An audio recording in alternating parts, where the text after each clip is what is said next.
आपण पाहत आहात युवा शक्ती न्यूज, आवाज आपल्या हक्काचा। माननीय जरांगे पाटील आपल्याला संबोधित करतायत। एकदा जोरदार टाळ्यांचा जल्लोष।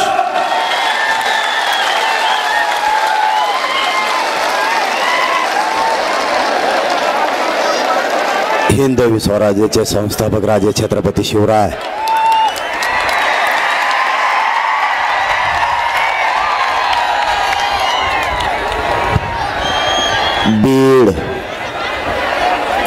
बीड नगरीतील आणि बीड जिल्ह्यातून आलेल्या माझ्या तमाम मराठा बांधवांना माझा मानाचा जय शिवराय।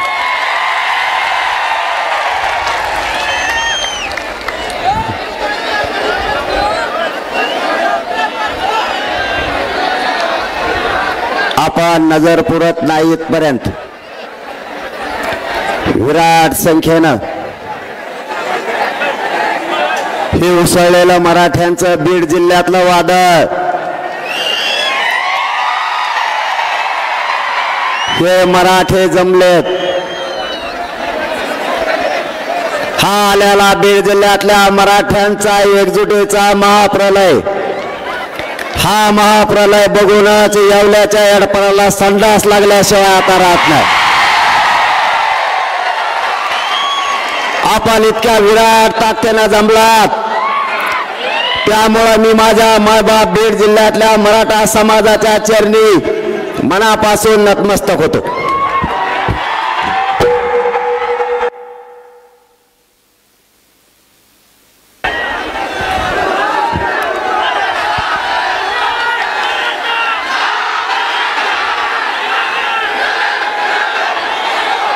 माझ्या गोरगरीब मराठ्यांच्या लेकराला न्याय मिळाला पाहिजे म्हणून मिळेल त्या वाहनानं आलेल्या माझ्या सर्व बांधवांना मानाचा जय शिवराय। मिळेल त्या वाहनाने माझी माता माऊली आली, मिळेल ते अँब्युलन्स पुढे घ्या म्हणते बाबा, त्यांना दिसा नाही, घ्या थोडी पुढे घ्या, का करता आता, घ्या घ्या घ्या घ्या।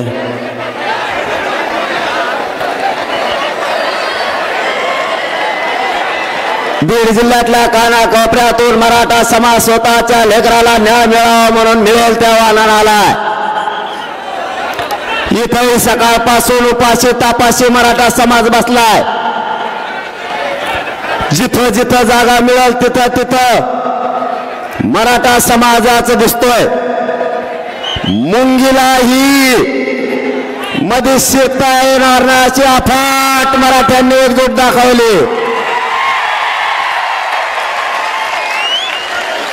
माझ्या मराठा समाजाला शांतता काय असते हे पुन्हा एकदा सिद्ध केलं। माझ्या बीड जिल्हा जन्मभूमीतील मराठा समाज एकही घरी राहिला नाही, त्याबद्दल पुन्हा एकदा तुमच्या चरणी नतमस्तक होतो।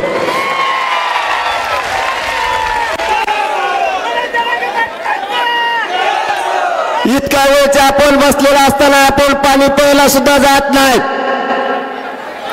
आपण जेवायला सुद्धा जात नाहीत, आणि खूप वेळ झाल्यामुळं बाहेर जाण्याऐवजी लोंढेचे लोंढे पुन्हा आत यायला लागलेत। हे बघा, पुन्हा मला यायलाच लागलेत। एकही मराठा जागा सोडायला तयार नाही। मराठ्यांना हवंय आता त्याच्या लेकराचं आरक्षण म्हणजे मराठा आरक्षणच। मायबाप मराठा बांधवांनो, आपल्याला डाग लावला गेलाय। मागची बंद करता कर तुम्ही, यार त्यांना आवाज आहे ना म्हणतात, काहीतरी बघाय बाबा। कुठे गेला मला तर काहीच दिसत ना। ते मागचे बंगून राहिलं भाऊ माझ्या नावाने, त्यांचं बघ काहीतरी लवकर। ज्यांना दिसत नाही त्यांनी फक्त बघा। आरक्षण कसं आणायचं ते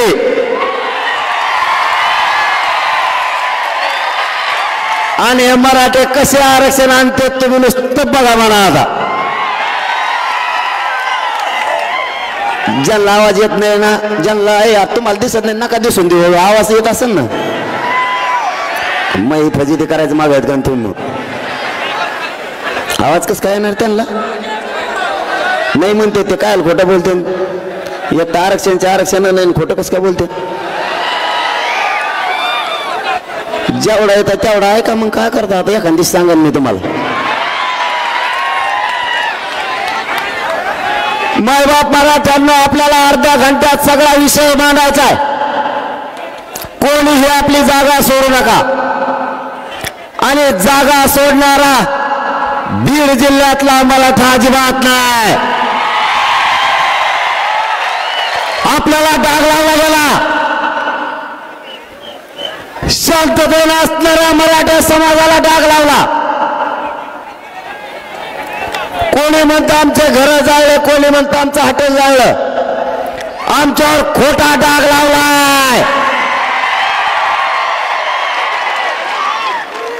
यांनी यांचेच हॉटेल जाळले आणि निष्पाप माझे गोरगरीब मराठ्यांचे बांधव तुम्ही गुतवले. पण भेणार तो मराठा कसला आणि त्यातले त्यात बीड जिल्ह्यातला.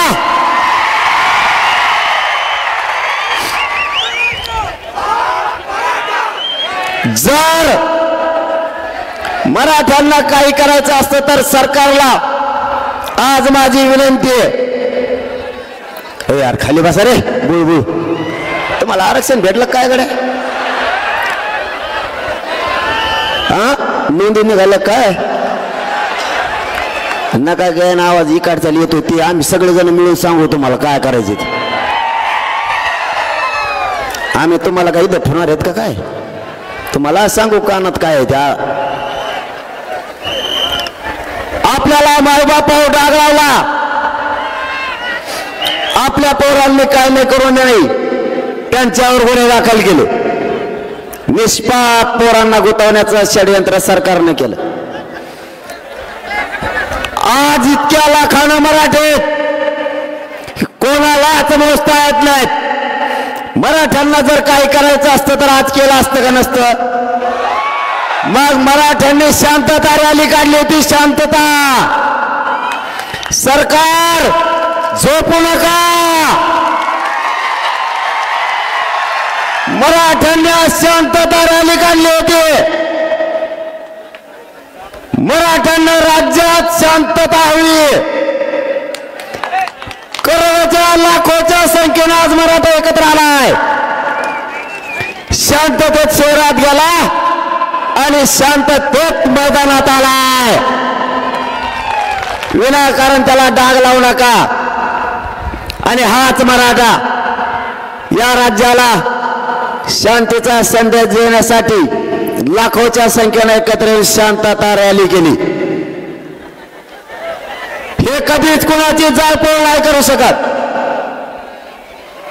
हे कधीच कोणाच्या घरावर नाही जाऊ शकत. यांचे येणीच फोडिले रे. हे लंगुत आमच्या गोरगरबात नाव घेतले.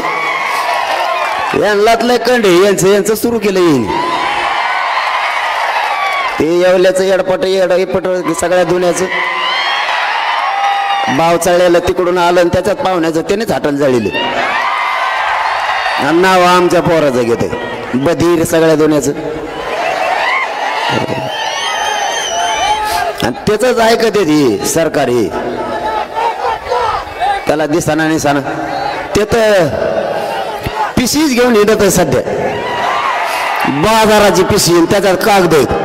बघा बघा मला कशा शिव्या देतात. कशाला बोलवतो रे मग. कशाला मराठीचा वाटा जातो. आताची पिशा घेतल्यात काही दिवसाने तुटलेल्या चपला केळाचे सालपटे तो ह्याजवळच दिसणार. तू थांब थोडं. तुला म्हणलं होतं नादी लागू नको. मी लई नमुना बेकारी. तुला आत्ताच खाल्लेला पचाना तर नंतर कसं व्हायचं हो. तुला आत्ताच पचा नाही. अरे त्याला समर्थ मी तुम्ही टेन्शन ना घेऊ त्याला आत्ता उलटा पालता करतो त्याचे काय काळजी न करू आता कशा आवाजात बोलू तू बारीक असा जस काय कळलं कधी त्याला जरांगे साहेब म्हणतोय आता पहिल्यांदा नीट राहायला असतात नुसतं जमलं का आळी वळवळ करते शेपटाची दिसतंय बी कसलं काय नो रंगनाथ रंग बदलणारा रंग गप मारायचं मला गिरीश महाजन साहेबांनी सांगितलं जरांगे पाटील तुम्ही बोलू नका मी त्याला समज दिली मी गप बसलो म्हणलं जाऊन त्या डंकार झालेला आहे म्हाताऱ्याला काय हाल बोलायचं मी 4 दिवस काही बोललो का मग त्याला काल काय बडबड हळूच बारीक आवाजात बोलतो द्या सगळं त्यांना द्या सगळं बंगले बांधा त्यांच्यापाशी तिथंच राहा तिथंच कायदा बारा एडपट बुजगाव नको डल्लं मग शाळा काढीत त्याला अक्कल कसलं कसले मंत्री गेलं का नाही असलं कोणी महाराष्ट्राला कल काय घेणं देण्याचं हे डबड तू थांब एकदा आरक्षण मिळू दे मग तुला कचकात दाखवतो तो लय दिवसाची फडफड चालली माय बाप मराठ्यांनो फक्त एकदा आरक्षण मिळूस तर शांततेत आंदोलन करा त्याच्यात किती तुम्ही एकदा बघायचं झाला बघूच आपण आम्ही गप बसलो की काढा करतो मला गप बशी देत मी गप बसलो की ते सुरू करतो त्याला दम मग मला चौथळेला मला नाही निघत दम कारण मी खानदाने तुमच्या रक्तामासाचा ओरिजिनल मराठ्यांच्या आवला दे दम नसतो काढी माझ्या मराठ्यांच्या आरक्षणाच्या विरोधात जर कोणी बोलला तर त्याला सुट्टी नाही मग तो कोणी असू द्या आम्हाला आमच्या हक्काचं आरक्षण पाहिजे त्यासाठी आज संघर्ष सुरू आहे तुटक जाऊन दे रे टाकीस टकोऱ्यात माया बोलू दे मला जरशी ते मग फार वाजवायला मला मुख्यमंत्री झाले का आरक्षण घेऊन मला काही मिळत लागा ना ते काय वाजायला लागला आधी आणि ते काय घेतलं मोठं वाजलं मी वर बघितलं म्हणलं हेलिकॉप्टर उतरत तिकडे खाली शिडी लिहून आता पण त्यानंतर वेगळंच कळालं काहीतरी शेतकऱ्याचं काहीतरी सहल होती त्याला कळना संडास लागली तरी बी ते कळून घे ना हे मराठी कशासाठी एक आलेत या मुख्यमंत्री आणि 2 उपमुख्यमंत्र्यांना माझी आज चंपावती नगरीतून विनंती आहे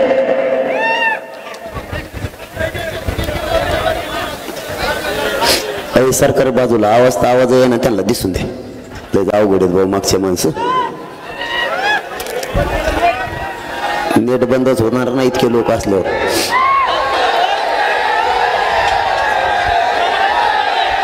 काय झालं हा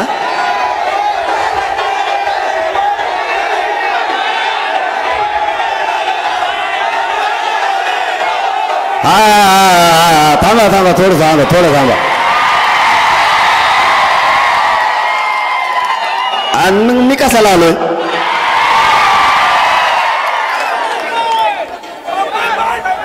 दोनही मुख्यमंत्री आणि 2 उपमुख्यमंत्र्यांना विनंती या चंपावती नगरीतून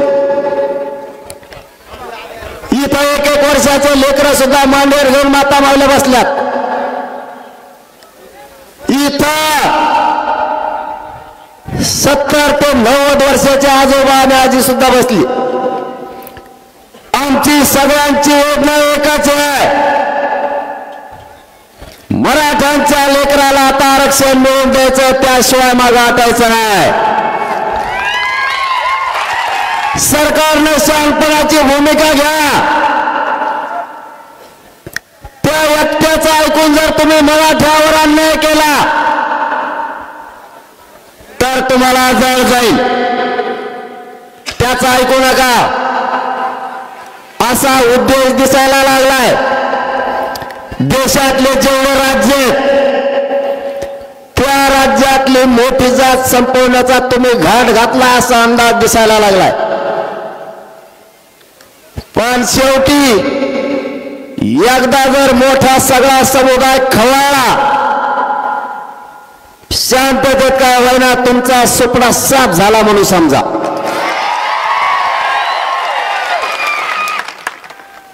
तुमचं राजकीय सगळ्या अस्तित्वाचा सुपडा साफ होईल. माझ्या मराठ्यांना तळपू नका. नवीन नवीन पद्धत राबवू नका. तुम्ही एकदा प्रयोग केलाय. तुम्हाला आतापर्यंत तुम्ही केलेल्या अंतर्वालीतल्या प्रयोगाचं भोगावं लागलंय.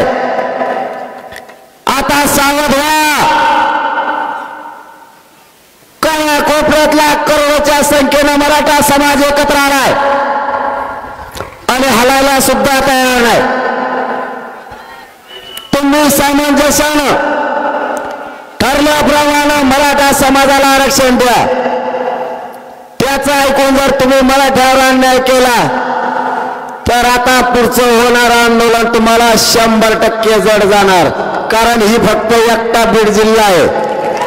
आणखी सगळा महाराष्ट्र भरायचा आहे. जिल्ह्याला जिल्हे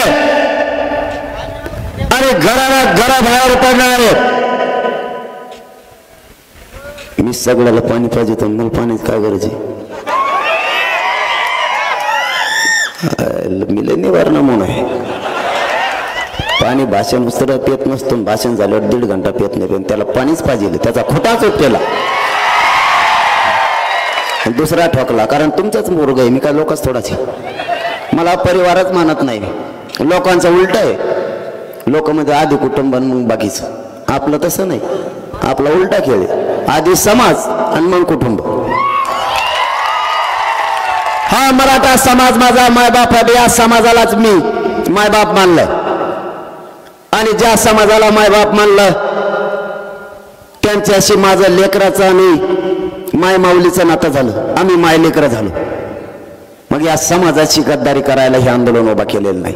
यांचा सगळ्यात मोठा प्रॉब्लेम एकच आहे. बापा दिठवून मोबाईल बाबा आला का तुला पण मुंबईहून फोन दिट्टे खालटे कुलशी मग होकायला लागला. मग इकडं मग इसरून जात असतो. कुठं राहिलं तर सांग बरं.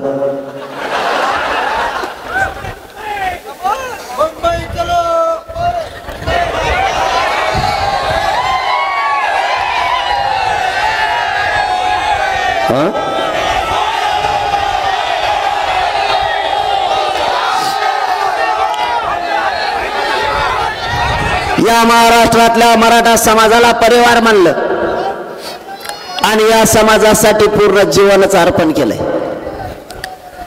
ही तर एकट्या बीड जिल्ह्याची ताकद आहे. तरी अर्धे आम्ही घरी ठेवले. तिथले काम सांभाळायला पुरे जर आले ना आम्हाला 7-8 चेक करावं लागत.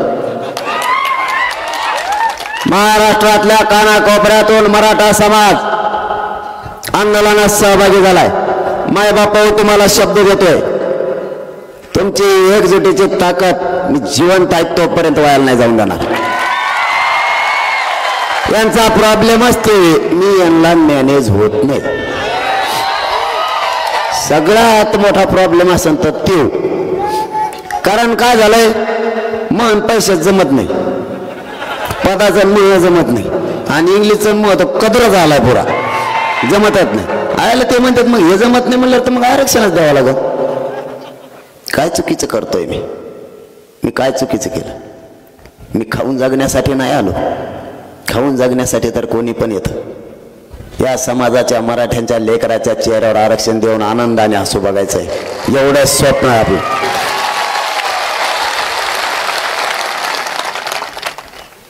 मी काय चूक केली.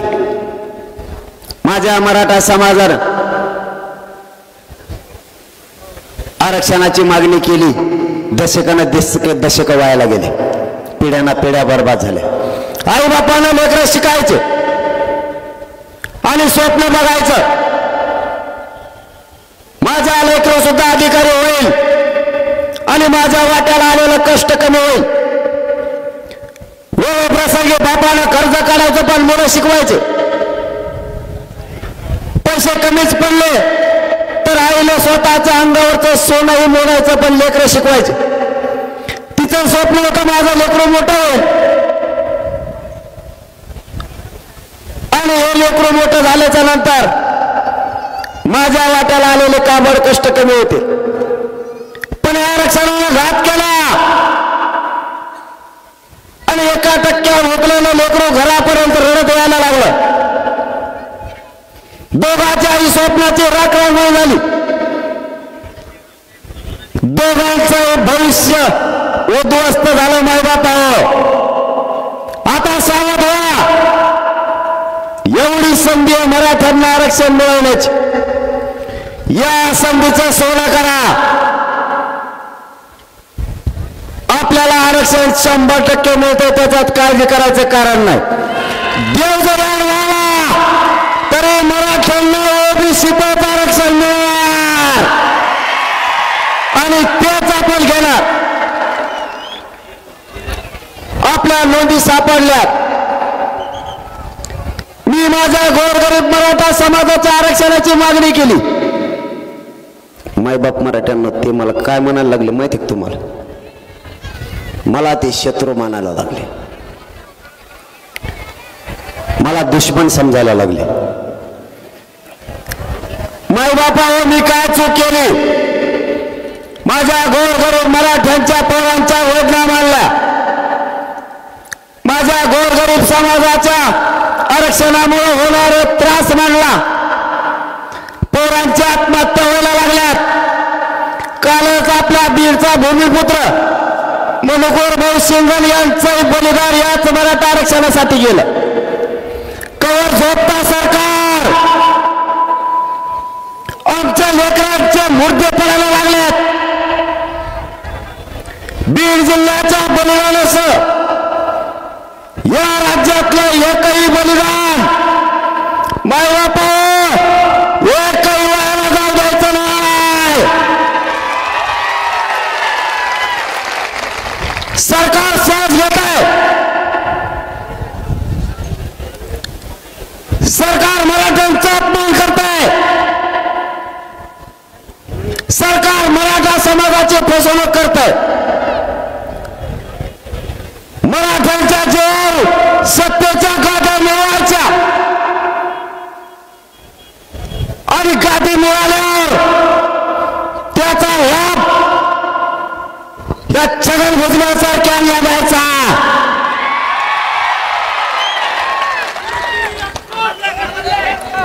मराठ्यांनी आंदोलन मोठं करायचं आणि मराठ्यांच्या पोरांचे मुर्दे पडत असल्यानं त्यांच्याकडे बघायचं नाही. मग बाबा सावध व्हा. आपल्या लेकराचे बळी आता नाही जाऊ द्यायचे. सरकार गांभीर्याने घेत नाही. सरकारला वटली घालण्याची ताकद या मराठ्याच्या याला वटली घालल्याशिवाय आता सुट्टी नाही द्यायची. काही झालं तरी हरकत नाही. त्यांना मला काय शत्रू मानायचं मानून द्या. एवढं मोठं माग असलं होतं मी कोणालाच भेजू नाही बा. मी असाच त्यांना गिनीत नाही मोजित नाही. आणि आता तुम्ही महाराष्ट्रातले इतके लोक म्हणलं बा बा बा बा आता काय खरं नाही राहिलं. मी तर विसरूनच गेलो बा काय काय बोलायचं ते. मग नजरच पुराणा इतके लोक आहेत. बीड जिल्ह्याने पुन्हा एकदा दाखवून दिलं मराठ्यांच्या नादाला लागला की संपला. त्याचा विषयच आवारला. आणि तुम्हाला एक महत्वाचा विषय सांगतो.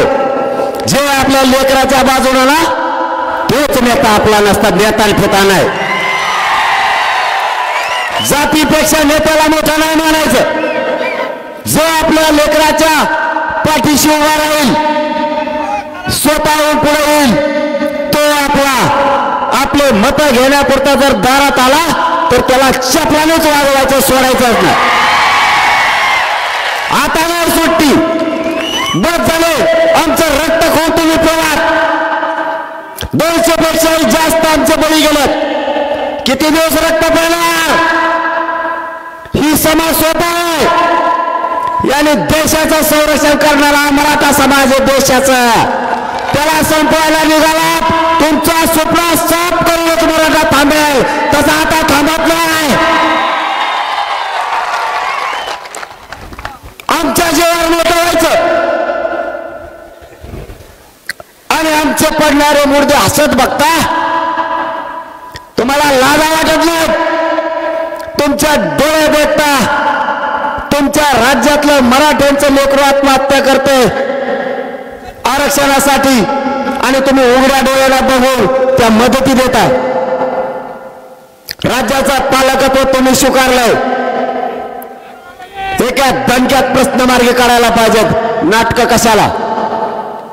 ज्यांच्या नोंदी नाही सापडल्या मायबाप त्यांना आरक्षण दिलं, जे मागास सिद्ध नाही झाले त्यांना आरक्षण दिलं.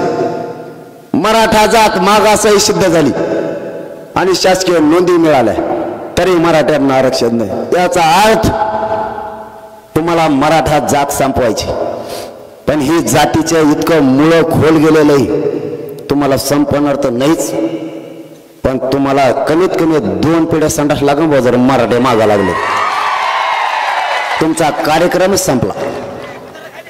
माझी सरकारला पुन्हा एकदा विनंती, मराठा समाजाला आता डोचू नका. तुम्ही पूर्वी अंतरवालीचा प्रयोग केला, पुन्हा पडायच्या भानगडीत पडू नका. यांना काय वाटलं होतं माहिती का तुम्हाला? यांना वाटलं ते माग किशी झाल्या, फुकट नाही केलेलं का आपल्यावर? त्या भेते का कोणी परत त्याने दुसरून एक आणखीन डाव केला. सगळ्याला आवाज येतोय का? एकदा सांगा. महत्वाच्या विषयाकडे वळायला लागलो म्हणून म्हणतोय. फक्त 15 मिनिटात जिकडे तिकडे विषय ऐका. येतोय 15 मिनिटात जिकडे तिकडे. तुम्ही सकाळपासून बसलेले मुद्द्यावर यायचं, कायला आता कवर बडबड करीत बसायचे? मी तेच सांगणार, तुम्ही तेच ऐकणार. काय करायचं? मुद्द्याकडे यायचं, दणका आणून मोकळून कशाला तापवायचं आता माग? पचपच नको, वचवच नको. गोळून घोळून घोळून घोळून तिथं जेण्यापेक्षा एकदा सरळ सरळ ठोका द्यायचा ठेवून काय करा. म्हणजे मी वेगळं म्हणतोय बरं का, तुम्ही वेगळं मनात घ्या. त्यांनी पूर्वी आपल्याला घुटायचा प्रयत्न केला, पुन्हा नोटिसा दिल्या. थांबा रे, यार थांबा बाबा. तुम्ही का असा टेम्पो चाललेला का? बर का? त्यांनी पुन्हा शांत चित्त नाही का? आता त्यांनी पुन्हा एक डाव रचला. म्हणले आता यांना नोटिसा देऊ. तुम्हाला दिल्यात का? बीड जिल्ह्यात दिल्या, तिकडं परभणीला त्याला बी दिल्या. ते परभणी लोक काय म्हणते माहितीये का? ते म्हणते मी शेतात होतो, म्हटले घरचे घरी होते आणि कागद आणून दिलाय. मी रानातून गेलो, मी ते वाचीला, त्याच्यावर लिहिलं होतं ट्रॅक्टर घेऊन इकडं तिकडं जाऊ नको, नाही तर जप्त करी. ते काय म्हणला माहित आहे? ते नोटीस घेणारा मला म्हणलाय, ते म्हणला मी आद्यात नाही मध्यात नाही, मी मग शेतात हे, आणि मला नोटीस कमी दिली भाऊ. ते म्हणलं मग मी सगळ्यात पुढे जात असतो. आता बघा परिणाम कसा झाला. किती बधीर वागत येते मंत्री. मला काही मिळत लागा नाही. भेण्याऐवजी लोक तराला लागले. अरे स्वतःच्या लेकराच्या न्यायासाठी मराठे केसी केल्या म्हणून आम्ही मागे सरकणार का?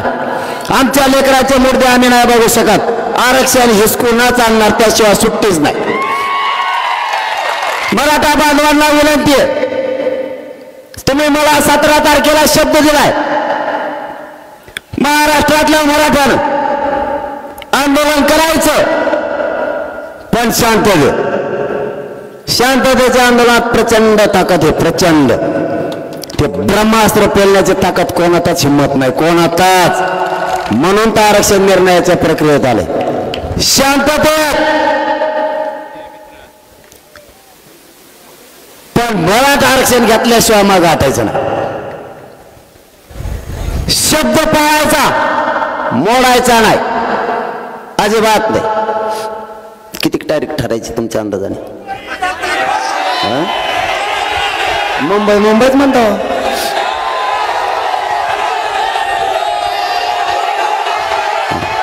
नाही नाही, असं नाही मग.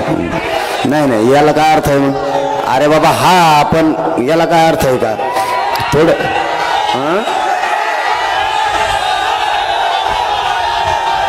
हा ना, ते आहे खरं.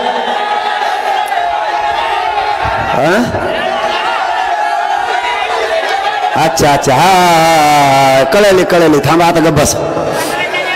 कळलं ना तुम्हाला वाटतं मी बी लयत नमुना शान आहे नाही का काय मग मी बी आहेच ना असं कसं. हे बघा मी माझ्या जातीकडून आहे प्रामाणिकपणा सांगतो. आम्हाला हौस नाहीये कुठं जाण्याची येण्याची किंवा मूर्ख नाही येत आम्ही मराठा समाज. आम्ही उठलो आणि काहीतरी जनभावना आहे म्हणून कुणीकडे बी निघालो याच्यातला मराठा समाज नाही आम्ही. परंतु आम्ही सहन तरी करायचं किती दिवस याला काही मर्यादा आहे. तुम्ही माझ्याकडून 3 महिन्याचा वेळ घेतला नंतर 40 दिवसाचा घेतला पुन्हा आता 2 महिन्याचा घेतला 24 डिसेंबर पर्यंत. तुम्ही किती दिवस माझ्या मराठा समाजाला मूर्ख समजणार आहे. आम्हाला काहीतरी मर्यादा आहे. आम्हाला काहीतरी भावना पण आहेत. आमच्या लेकराला काहीतरी त्रास मग आता आम्ही तरी किती दिवस दम काढणार. आम्हाला सुद्धा मर्यादा आहे. मला असं वाटतं आपण सगळे काय म्हणूयात त्याला हा ना पुढं तर बोलणं द्या ना तुम्हाला मला पुढं तर बोलून द्या ना. हा ते का व्हाय ना पण मला असं वाटतं आपले सध्या अरे मला बोलून द्या ना मग. आपण पुढच्या आंदोलनाची दिशा ठरायची का मग.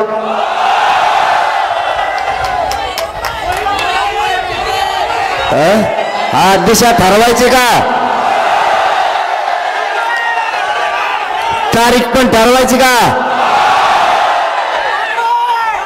तारीख आणि दिशा ठरवायची का पुन्हा एकदा विचारतोय. माय बापाला विचारल्याशिवाय मी काही करत नाही. मग मला असं वाटतं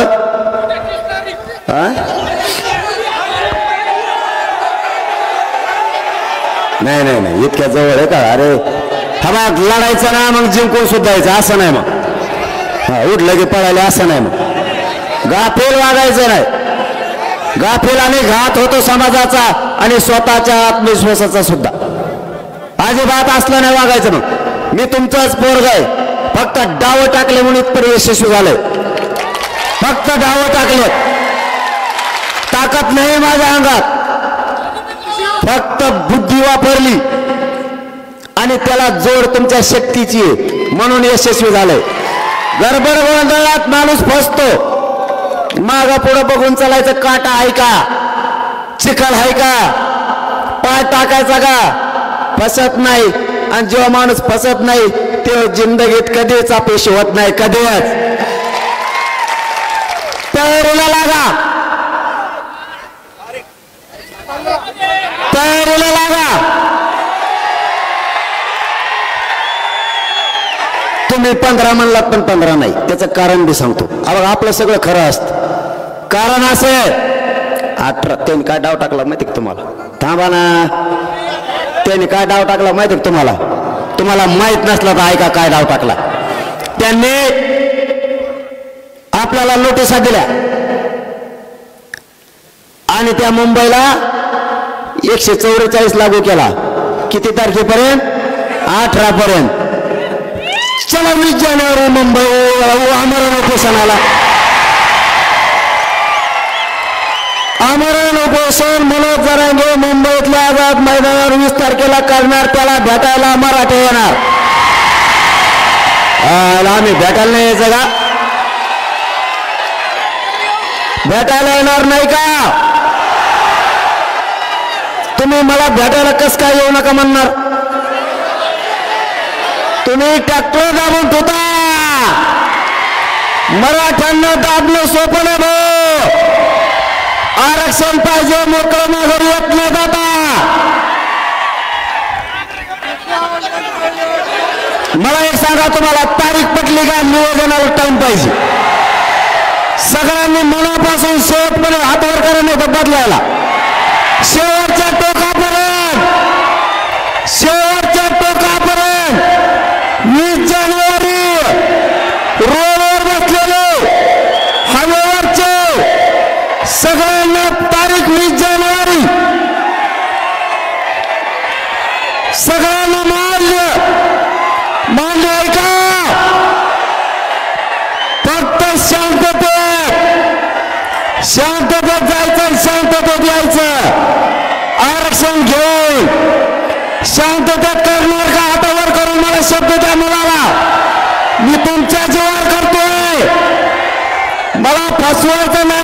कुणाला कधी फसवत नाही. पुन्हा एकदा हात वर करून सांगा, सगळ्यांनी रोड सहित शांततेत करणार ना. आणि बसा खाली. आता पुढचं नियोजन सांगतो ना. कसंच आरक्षण देत नाही बघू. हा बघा आता शांतपणे ऐका. आपण आपल्या पिकाला पाणी देऊन घ्या, पटापट कापस वेचून घ्या, घरची व्यवस्था चांगली करा. कारण एवढे 15 दिवस पाहिजेत काम करायला. आपण शेतकऱ्याच्या पोरात नीट ऐका. शेतकऱ्याच्या पोरात आणखीन एक घोषणा करायची राहिली, तेवढी ऐका. अंतरवालीहून पायी मुंबईला हा मराठ्यांचा जनसागर जाणार. मध्ये मध्ये बाकीचे जैन होत चला. हा पायी जनसागर उसळणार आहे. जसा आता बीडचा बघितला मी तिथून पुढे बदललं बरं का. हा आधी नव्हतो. अरे सगळं जामच.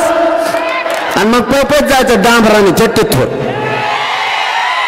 थेट मुंबई आझाद मैदान शिवाजी पार्कला आम्ही आमरण उपोषणाला बसणार. मराठी भेटायला येणार कसं काय तुम्ही येऊन देणार नाही. मग त्यांना जे जे बघायचं ते बघतील. महत्वाचा विषय आणखीन एक सांगतो, आजूबाजूला लक्ष ठेवा. मराठा समाजाला डाग नाही लागला पाहिजे. आजूबाजूला लक्ष म्हणजे काय, कोणी जर ढोळण करायला लागला, गाडी पेटवायला लागला, दंगा करायला लागला तर आपल्या लक्षात येतं आपला नाही. जागेवर धरून पोलिसांकडे द्यायचं आणि पोलिसाला सहकार्य करायचं, सरकारला नाही करायचं. जागेवर धरून पोलिसांकडे द्यायचा, कारण तो आपला नाही. आणि आपला जरी असला ना, जर तो जर जाळपोळीचा उद्देशाने असला तर त्याला लगेच ताबडतोब टाकायचं. ते रस्ता करा त्यांना, रस्ता करा त्यांना. दुखतंय वाटतं, अँब्युलन्स इकडे उजव्या हाताला आंब्याच्या दिशेने अँब्युलन्सला आणा. चलत आले ते स्वतः चलत आले पण तब्येत खराब वाटतं. बाकीचे खाली बसा रे, त्यांना रस्ता करा. बाकीचे उभा राहू नका, त्यांना जाऊ द्या. अँब्युलन्स या आंब्याकडे व्यासपीठाच्या उजव्या हाताला आणा. मग लय बारीक देण असतं भाऊ, उगाच समाजाला मायबाप नाही मानलं.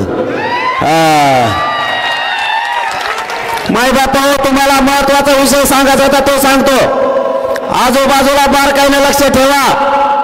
कोणाला जाळपोळ करू द्यायचं नाही. आणि आपला जो आंदोलनाचा एरिया आहे त्याच्या बाहेर कोणी काही करून आपल्याला देणं घेणं नाही. सरकार ते पोलिस बघतील. आपल्या माणसाकडून कुठेही जाळपोळ होणार नाही याची दक्षता घ्यायची. किंवा तयार करा, सगळं घ्या.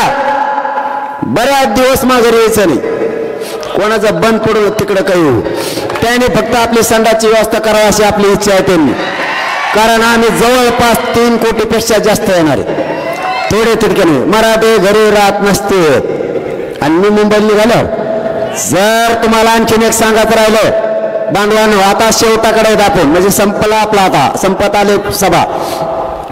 मराठ्यांच्या लेकराला नोटिसा दिल्या, त्या लेकराला उघडं पडून देऊ नका. माय बाप म्हणून त्याचा पाठीशी उभा राहा. जर एखाद्या पोराला धरून नेला आणि जर अटक केली, पुरा जिल्ह्याने उठायचं आणि त्या पोलीस स्टेशनला मांड्या घालून जाऊन बसायचं. सगळ्यांनी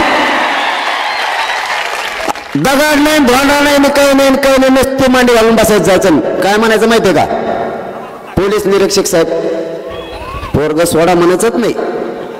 तिथं जायचं आणि मांडी घालून बसायचं. म्हणून मला भूक लागली.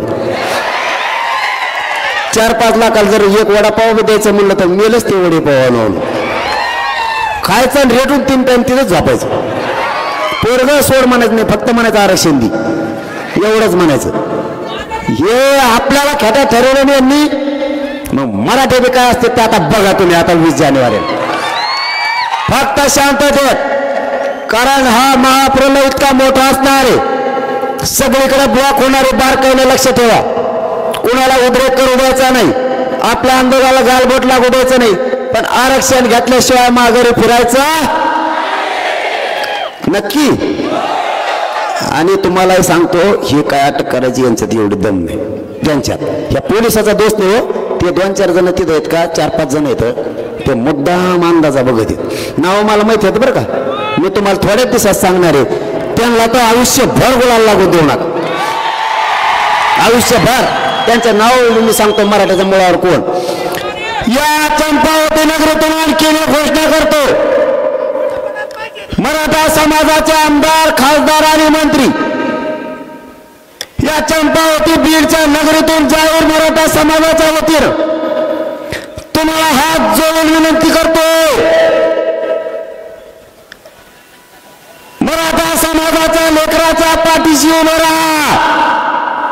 हीच योग्य वेळ तुम्हाला मराठ्यांना साथ देण्याची. जर तुम्ही उद्यापासून मराठ्यांच्या पोराच्या पाठीशी उभा न राहिलात तर महाराष्ट्रातल्या मराठ्याचं घर तुमच्यासाठी कायमचा बंद राहील. सगळ्यांनी ताकदीने मदतीला, त्यांच्या मदतीला सगळे यायला लागले. तुम्ही सुद्धा ताकदीने मदतीला या आणि मराठा बांधवांना त्याला एकदा सांगा मदतीला ये म्हणून, नसता पुढच्या काळात त्याला दारात सुद्धा उभा करायचं नाही. यामध्ये आणखी दुसरी घोषणा करतो, या बीड मध्ये उसळलेला हा जनसागर आणि महाराष्ट्रातल्या मराठा समाजाच्या वतीनं मधल्या काळात सरकारला काही 10-12 दिवस मिळतात, त्याच्या हात देता आलं तर बघा, नसता तिथून पुढे एकदा आमचं जर मराठ्यातल्या आंतरवालीतून गाव सोडलं येताना आम्ही आरक्षणच घेऊन येणार. तुमचा आमचा विषय बंद, चर्चा सुद्धा त्यानंतर बंद. कारण आम्हाला मुंबईला यायची हवस नाही, आम्हाला न्याय पाहिजे आमच्या लेकराला. जर तुम्ही त्याचा हात आता नाही दिलं तर इतक्या खुट्या मारणार मराठी की तुम्हाला आयुष्यभर खुट्या उपटणार नाही. आम्ही तर सगळं उपटून फेकलं जात. मला पुन्हा एकदा सांगा, तारखेवर तुम्ही समाधानी आहात का? सगळ्यांचं एकमत आहे का? कारण तुम्ही हो म्हणलात, ऐकतो राज्य, महाराष्ट्रातले सगळे पोरं तयारीला लागणार आहेत. आपल्या घरचे व्यवस्थित करा, कारण हे 10-15 दिवस तयारीला पाहिजेत. तिथं गेलो तर घरी आलो असं नाही, मी मेलो तर मागे फिरत नसतो. आता नाही माई बापा हो, मार्ग सांगतो ना, दमत नाही वाजायला अवघड खेळ हो. दमच धरीत नाही, दूधची कवी दम निघतच नाही, त्यांना तरतराच करते ते. आणखी एक या बीड नगरीतून सांगतो, कोणीही मराठा आरक्षणाच्या मध्ये खोडा घालायचा नाही. कोणताही पक्ष संघटना यांनी मराठ्यांच्या परस्पर बैठका घ्यायच्या नाही. तुम्हाला हे मान्य आहे का? मराठ्यांच्या परस्पर नाही, आमच्या बैठका इथं चला. त्या मराठ्यांचा पवित्र व्यासपीठ, याच्यावर ओपन बोलायचं, बेताडा फेताडाचा हात नाही. कोणी स्टंटबाजी करून मधल्या काळात आंदोलन सुद्धा नाही करायचं. कोणीच मराठ्यांच्या संघ चला, मराठ्यांच्या सोबत चला, वेगळे पण दाखवू नका. तुम्हाला काय सिद्ध करायचं 2-4 टकूचे घेऊन? माझ्या बाप दादा मराठ्यांच्या पोराचं वाटोळ झालंय. आता तुमचं नाटक सगळ्यांनी बंद करा, मराठ्यांचं कल्याण करू लागा, मराठ्यांच्या सोबत राहा. इथं कोणी नेता फिता नाही आणि कोणी नेतृत्व नाही. मी बी मला मानत नाही, नसतात मग हवात उडाला असतो नसतो. मॅनेज फिनेजला माझ्याकडे येत नाही, ते लय टेन्शन घेतात फुल. आता फुल टेन्शन आलं असं त्यांना, फुल तारीख गेली म्हणलं बा म्हणतात लयच बेकार केला कार्यक्रम आता. आणि मी एकदा मुंबईला जाईल म्हणलं ना, तुम्ही माझे माय बाप आहेत, मी तुमचा पोरग आहे, शब्द बदलतो का मग?